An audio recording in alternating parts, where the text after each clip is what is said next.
পাচ্ছ আমি একটা নিউ আর একটা ভিডিও নিয়ে চলে এলাম। তো আমাদের কি হয়েছে এখানে দেখতে পাচ্ছ যে আমাদের কাজটা পুরো ফিনিশিং দেওয়া আছে। তারপরে কি হয়েছে এইখানে যে বোর্ডটা দেখতে পাচ্ছ, এখানে উপরে বোর্ডটা ছিল, এই বোর্ডটা উপরে ছিল, তো উপর থেকে নামিয়েছে।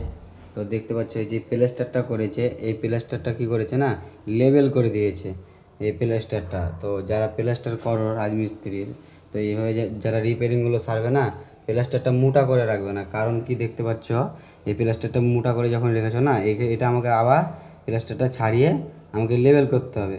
তো তোমরা যারা দেখতে পাচ্ছ এই কাজ ফিনিশিংয়ের মধ্যে তোমরা এইভাবে প্লাস্টার করছো, এইভাবে প্লাস্টার করবে না। কারণ কি তোমরা খানিক ডাউন করে রাখবে, ডাউন করে রাখলে কি আমরা পট্টি টেনে লেবেল করে আমরা তখন ঠিক করে দেবো।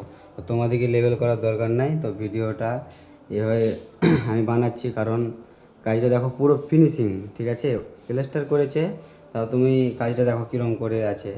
এটা হবে কারণ সিমেন্ট টেমেন্ট লাগবে, বুঝতে পারা আছে। কিন্তু প্লাস্টারটা তুমি কী করবে, যারা করবে কাজ একটু ডাউন করে রাখবে, ডাউন করে রাখলে ভালো হবে জিনিসটা। তোমরা দেখতে পাচ্ছ, কারণ এখানে আমি আমার পট্টি টানবো। তো আমাদের এদিকে দেখতে পাচ্ছ পুরো কাজটা ফিনিশিং দেওয়া আছে।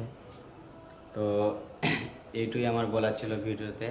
তো তোমরা যারা প্লাস্টারটা করবে দেখে শুনে করবে একটু, তাহলে আমাদেরও কাজটা করতে সুবিধা হবে।